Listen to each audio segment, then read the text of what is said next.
Sarah was tired. She had been on her feet for hours already preparing for another long flight from Los Angeles to New York City. She had done this route 100 times, but today felt different. Maybe it was the grey sky outside. Maybe it was the way the passengers were boarding one by one, some with their heads down, others chatting with their neighbors.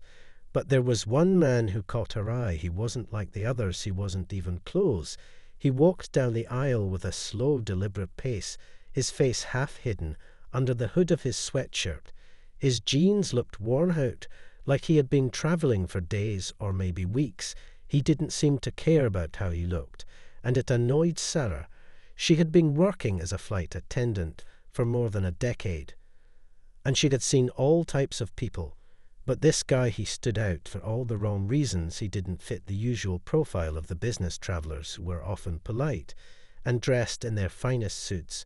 No, he looked like someone who had just stepped out of a cheap motel room and was now boarding a flight with nothing more than a few crumpled bills in his pocket. Sarah couldn't help herself as she glanced over him with a mixture of pity and judgment.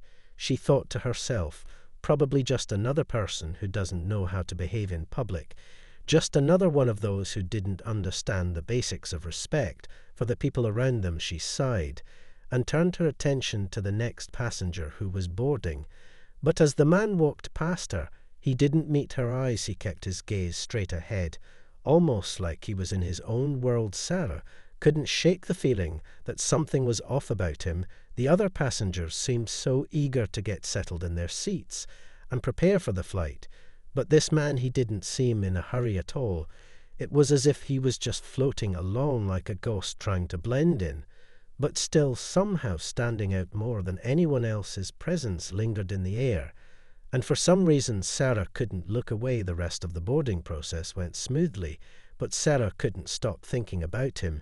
She knew she should be focusing on her duties, but every time she passed by his seat, her eyes would drift back to him there. He was sitting quietly with his arms crossed, staring straight ahead, as if nothing around him mattered, not the murmurs of the other passengers, not the crew preparing for the flight. He was just there in his own little world. She wasn't sure why, but it made her uneasy. It was as if he was trying to hide in plain sight. No one else seemed to notice him.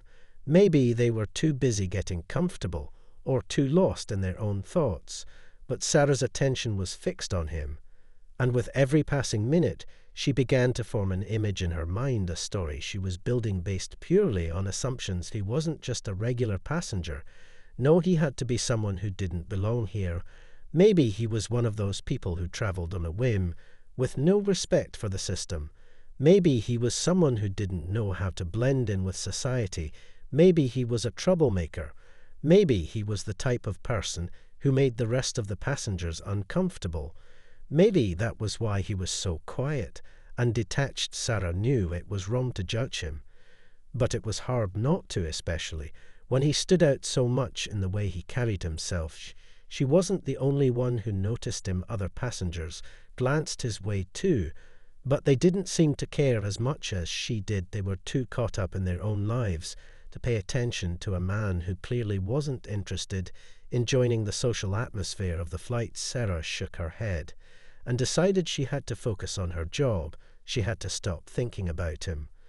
But somehow every time she passed his seat there, he was still sitting there, still staring ahead, still making her wonder who he really was, what his story was, and why he made her feel so uneasy. The plane leveled off, and the soft hum of the engines filled the cabin. Sarah went about her duties, checking seat belts, making sure all the passengers were settled, and offering drinks and snacks. But her eyes kept drifting back to him, the man in the hoodie. He still hadn't moved much, still sitting in the same position, arms crossed, looking out the window, like he was in some kind of trance. She couldn't understand it. Most people were chatting to their neighbors, or scrolling through their phones, or reading something, but not him. He was different. He wasn't engaging with anyone, not a single word spoken to anyone around him. No small talk, no polite greetings, no complaints about the flight. It was like he was deliberately shutting out the rest of the world, and that unnerved Sarah. There was something unsettling about that kind of detachment.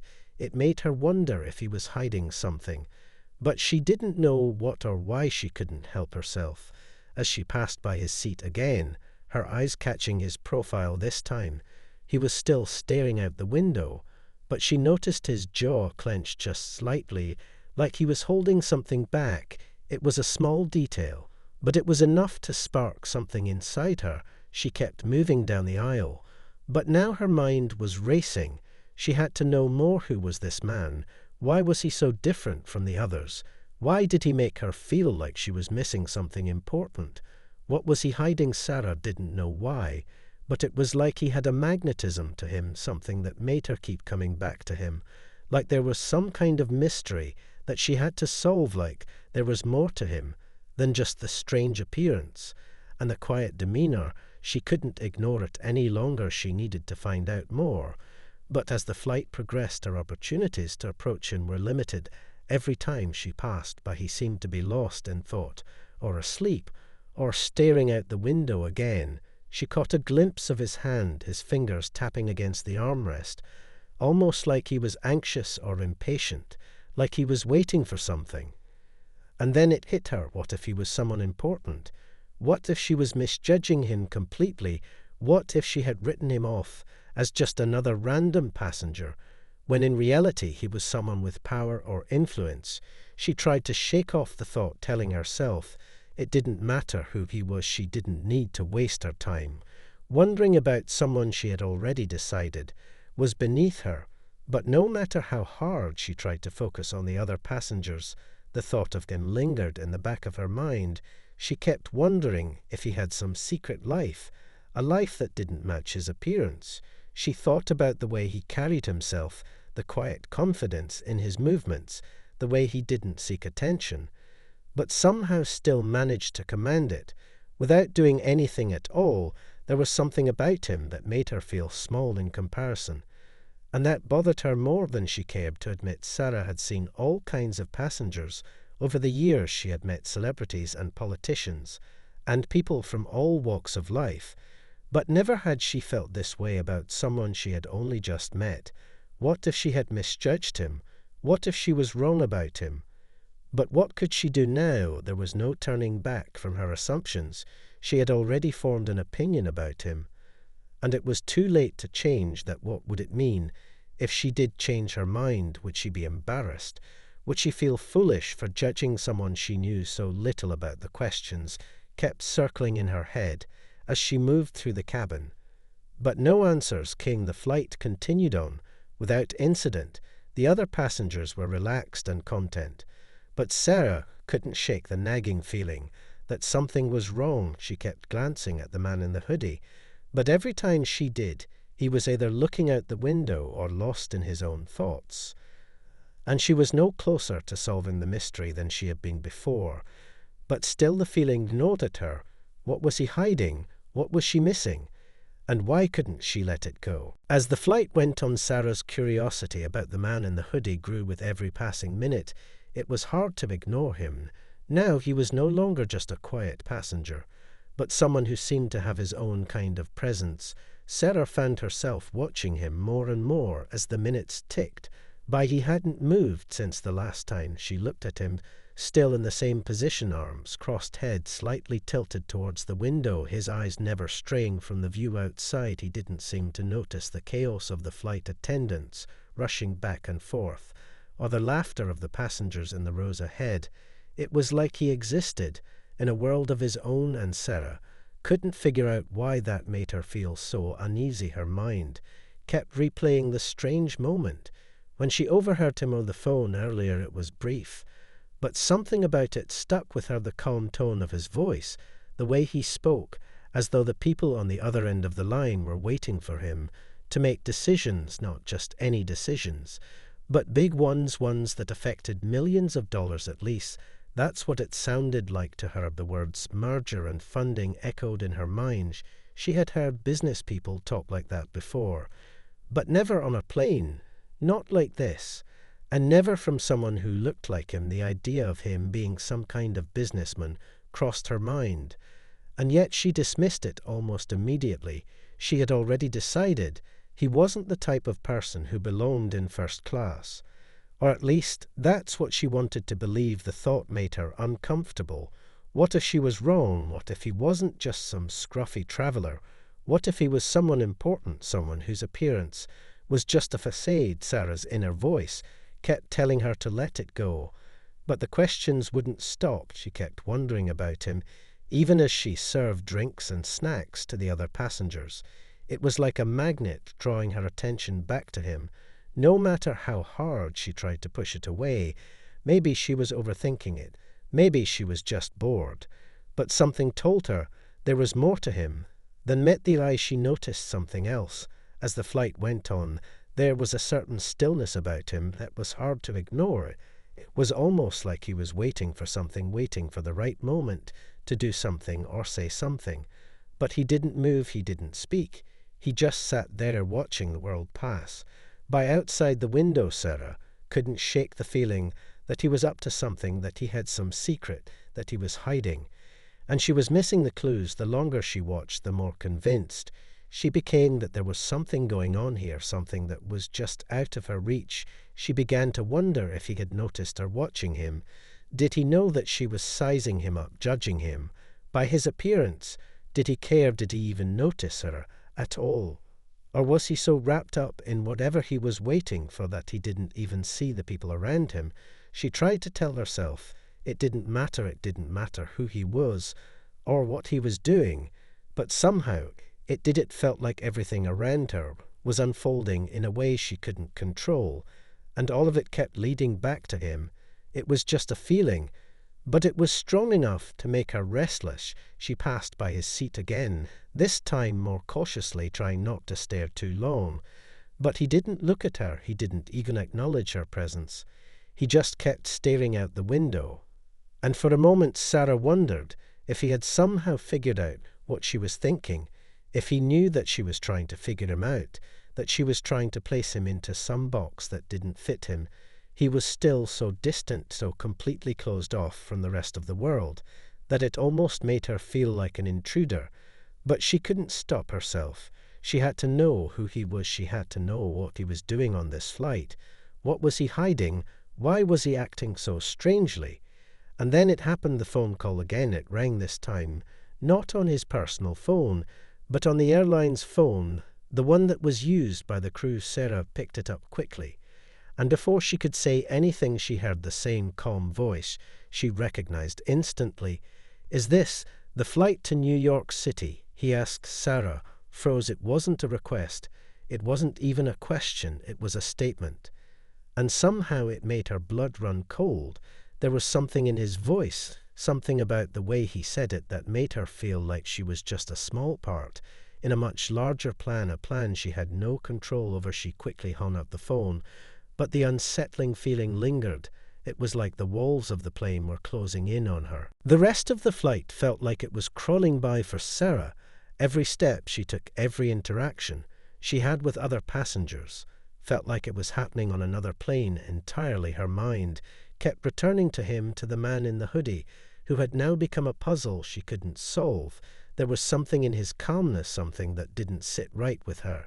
It was almost as if he was playing a role in some bigger story, something she couldn't even begin to understand. She passed by his seat again, and this time his gaze wasn't on the window, but on her. It caught her off guard. It was brief, but it was enough to send a shiver down her spine. She tried to look away, but it felt like his eyes were pulling her and holding her in place for a moment longer than she should have been. It was unsettling.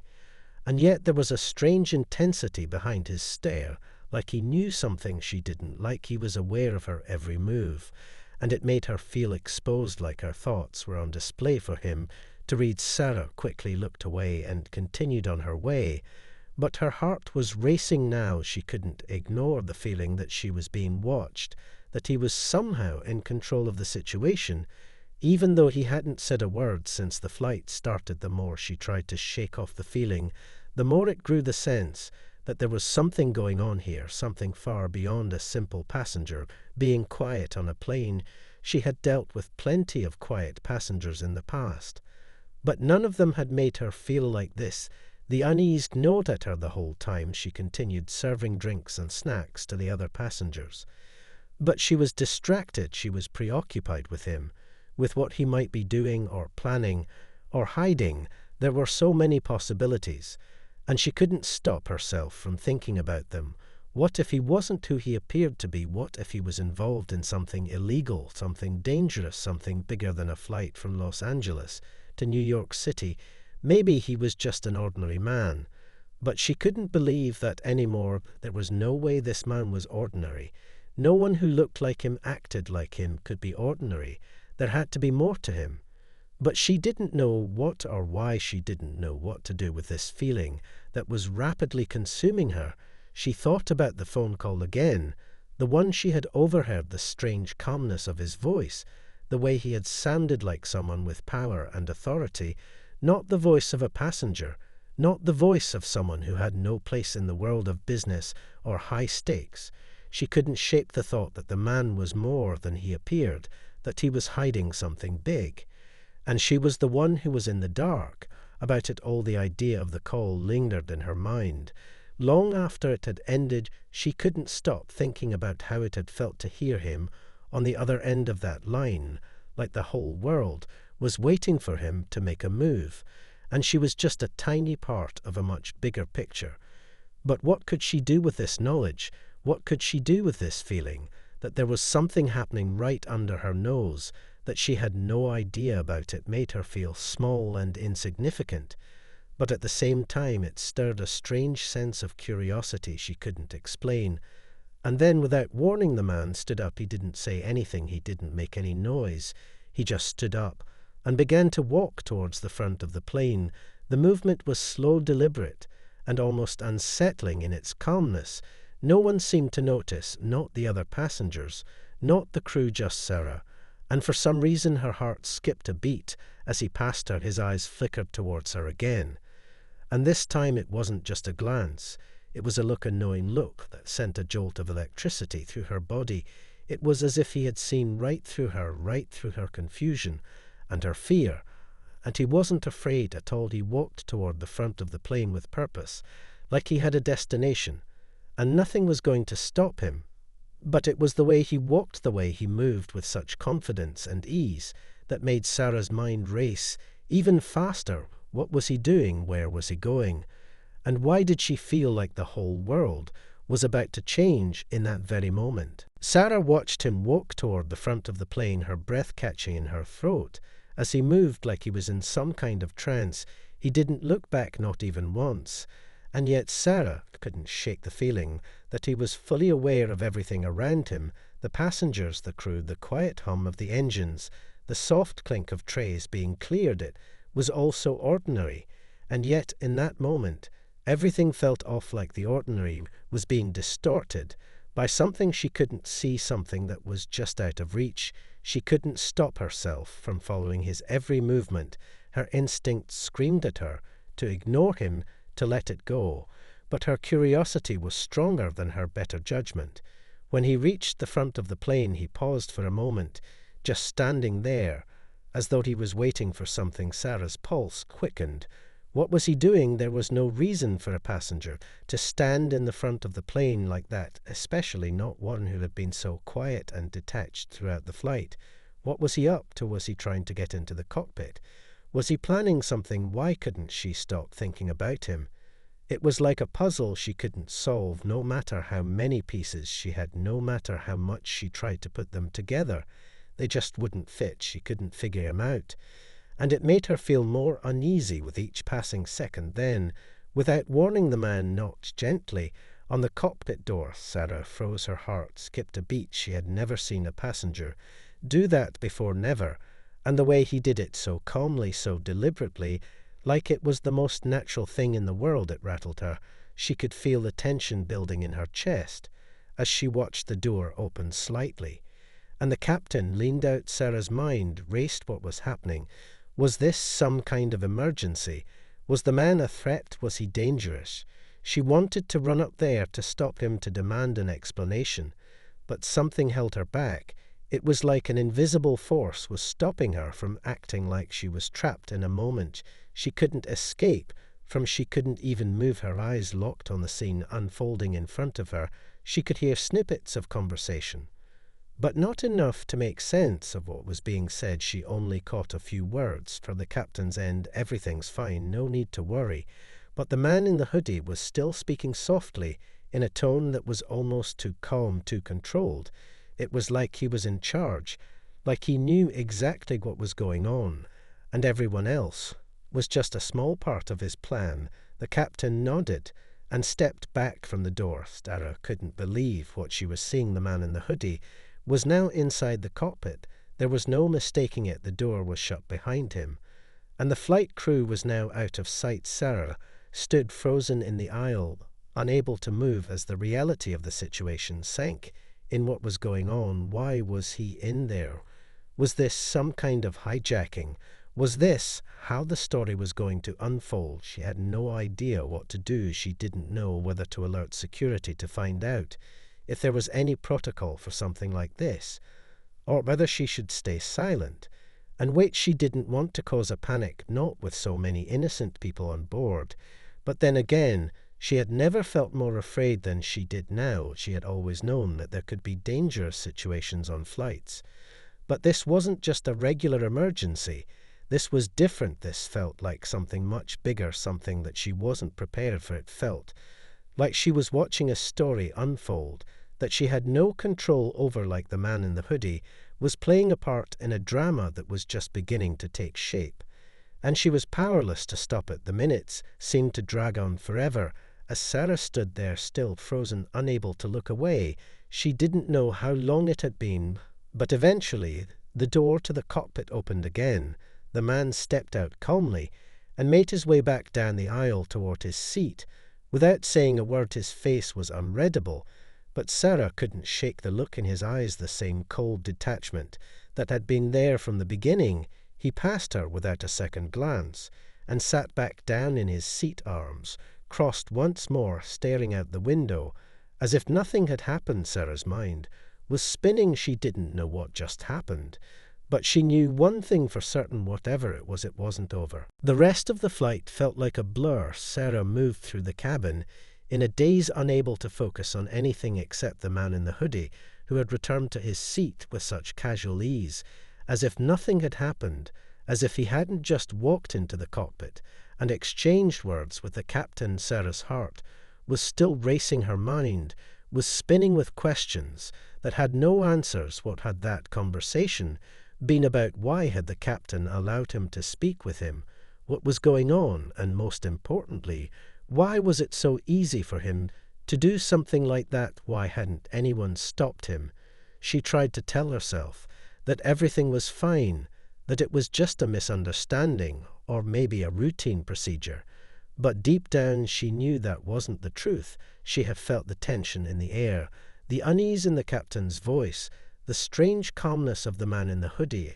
It wasn't normal, and Sarah couldn't ignore it anymore. She had seen passengers try to talk to the crew before, but never like this, never with the kind of authority the man had just displayed. It wasn't right. And now she couldn't shake the thought that something much bigger was happening right under her nose. She couldn't stop herself from glancing over at him again. His face was turned toward the window, his expression unreadable, but there was something in the way he held himself, the way he sat there, so still, so perfectly composed, like he was waiting for something to happen. And it made Sarah feel like she was the one who was out of place, like she was the one who didn't belong on this plane. There was no way she could go on like this, not knowing what was going on, not knowing who this man really was, or what he was capable of. She had to do something. But what could she do? She was just a flight attendant. All she could do was serve drinks and snacks, make sure the passengers were comfortable. And yet here she was tangled up in something that felt far beyond her control. It wasn't her job to investigate the other passengers. It wasn't her job to worry about what they were doing or what secrets they might be hiding. But this was different. There was something about this man that made her feel like he was part of something bigger, something dangerous. And she couldn't shake the feeling that if she didn't do something, she might be the one caught in the middle of it all. She thought about going to the captain. to ask what had happened, to demand answers. But she didn't know if she could trust him. What if he was in on it? What if the man in the hoodie had some kind of hold over the crew, over everyone on the plane? She thought about the strange calmness of his voice when he had spoken to the captain, the way the captain had just nodded, as though everything was fine, as if it was perfectly normal for a passenger to walk into the cockpit and speak directly with him. Sarah couldn't make sense of it all. It didn't add up. But she had no choice but to keep moving through the cabin, pretending that everything was fine, pretending like nothing was wrong, even though every fibre of her being told her otherwise. She made her way down the aisle again and passed by the man in the hoodie. Once more this time she noticed something different. There was a small piece of paper sticking out from under his sleeve, just barely visible, but enough to catch her eye. It was a piece of white paper folded neatly and tucked out of sight, as if he didn't want anyone to see it. But Sarah's heart skipped a beat. She couldn't ignore it. She had to know what it was, had to know if it was connected to whatever strange thing was happening. She moved closer to him, her breath catching in her throat, as she tried to pretend like she wasn't paying attention. But her eyes were drawn to the paper like a magnet. She had to know what it was. But before she could take another step toward him, she heard the unmistakable sound of the intercom crackling to life. The captain's voice came through loud and clear, but this time it wasn't the normal calm announcement about seatbelt signs or food service. It was different. It was urgent and sharp. Attention passengers. This is your captain speaking. Please remain seated and stay calm. We are experiencing a minor technical issue, and we are making adjustments to our flight path. We will keep you updated as we have more information. Thank you for your cooperation. The announcement cut off abruptly, and Sarah froze for a second as she tried to process what she had just heard. A minor technical issue. Her mind raced. Was it true? Or was it just a cover for something bigger, something that no one was supposed to know was happening? She glanced back at the man in the hoodie again. But this time he wasn't looking out the window. He was watching her, his eyes locked onto hers, with an intensity that made her blood run cold. It was like he knew exactly what she was thinking, exactly what she was afraid of. And for a moment, Sarah thought she saw a flicker of something in his eyes, something dark and knowing. And then just like that, the moment passed, and he was back to his usual stillness, his face turned toward the window once more. But Sarah couldn't forget the look in his eyes. She couldn't shake the feeling that whatever was happening, it was just beginning. Sarah couldn't shake the feeling that something was terribly wrong. She glanced over at the other passengers, who seemed unaware of the tension building in the air. They were chatting quietly or lost in their own little worlds. But Sarah couldn't focus on them anymore. Her eyes kept returning to the man in the hoodie, who was still staring out the window, the paper hidden beneath his sleeve still visible to her. But no one else. She didn't know why, but it felt like everything was connected to him, like he was the key to something bigger, something dangerous.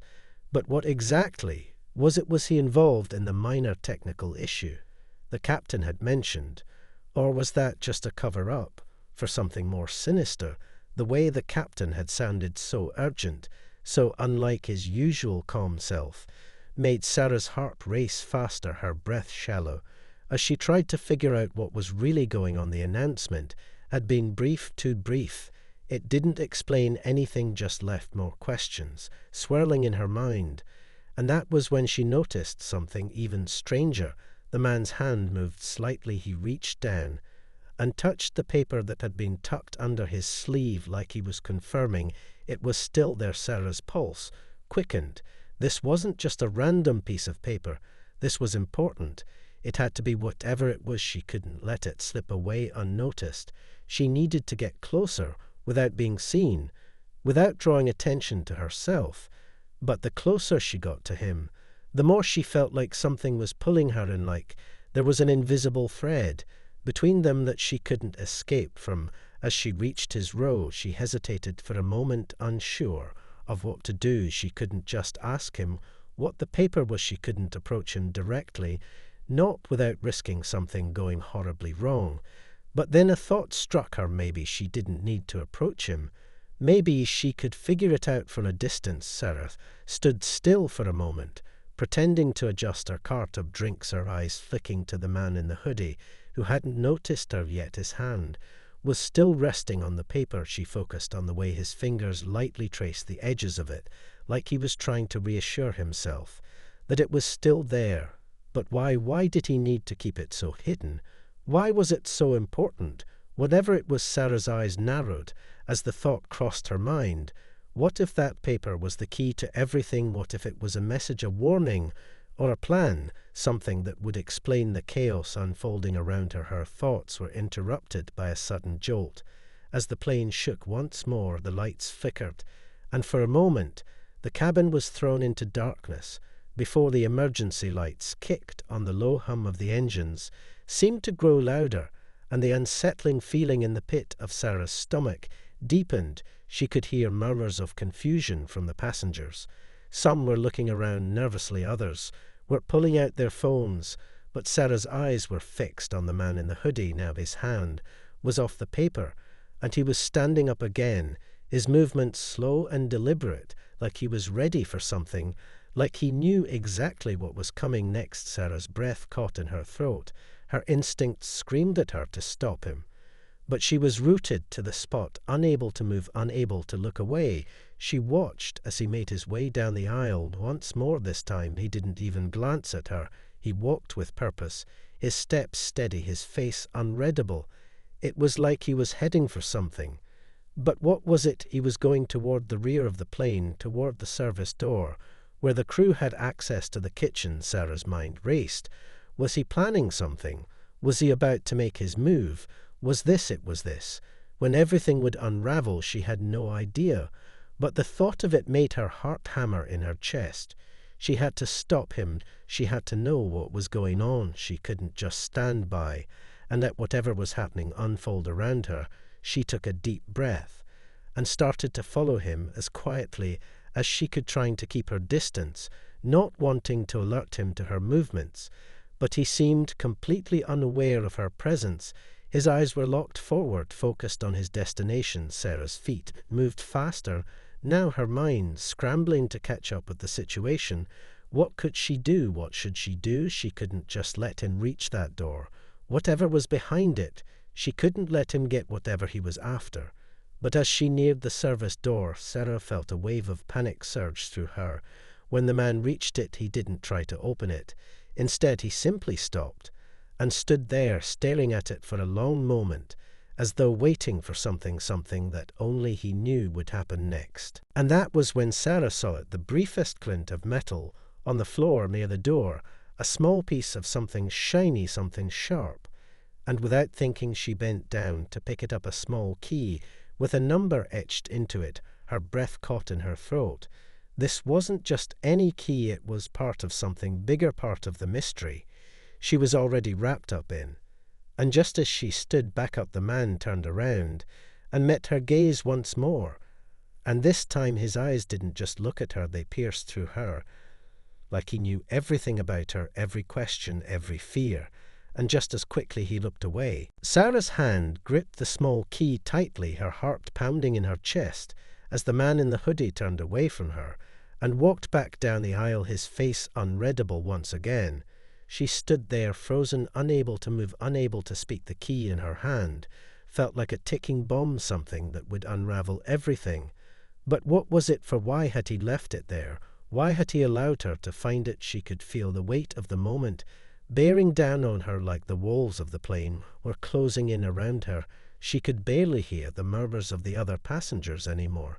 It was as if everything had faded away, and all that mattered was the key and the man who had so calmly walked into the cockpit. And then toward the rear of the plane, she thought about the cockpit again, about the conversation she hadn't heard fully, but had felt in her bones, the urgency in the captain's voice, the way he had quickly dismissed the situation. And now the plane was shaking again, a violent jolt. This time the cabin groaned, and the lights flickered once more. The passengers screamed in surprise, some of them clutching their armrests, others looking around in panic. Sarah's heart was racing. She didn't know what was happening, but she knew one thing for sure. The plane was no longer just a flight. It had become a battleground between something she didn't understand and something far more dangerous. The small key in her hand felt heavy, like it was made of lead. She could feel the sweat on her palms as she held it tightly in her fist. And just then a voice crackled through the intercom. It was the captain, but his voice was different now, rougher and more strained. "Attention passengers." His voice echoed through the cabin. "We are currently facing some technical difficulties. Please stay calm. We will be making an emergency landing in the next few minutes. We ask that everyone remain in their seats and follow all instructions from the crew." The announcement ended abruptly, and the lights flickered again. This time it wasn't just the normal cabin lights, but the emergency lights flashing in a rhythmic pattern that only seemed to heighten the tension in the air. Sarah didn't know what to do. She couldn't stay in the aisle any longer. She needed to get to the cockpit. She needed answers. But how could she without making a scene? How could she find out what was happening before it was too late? She looked around the cabin once more, but all the passengers were in chaos. Some were standing up, some were yelling for help, others were gripping the armrests tightly, their faces pale with fear. And then she saw it out of the corner of her eye, the man in the hoodie. He was moving again, heading toward the rear of the plane. He wasn't looking at anyone, he wasn't panicking. He was moving with the same purpose as before, but this time he had something in his hand, a small object that reflected the emergency lights in a flash. He was walking with a calmness that was maddening. While everyone else was losing their composure, it was as if he knew exactly what was happening, as if he was in control of the situation. Sarah's breath caught in her throat. She had to follow him.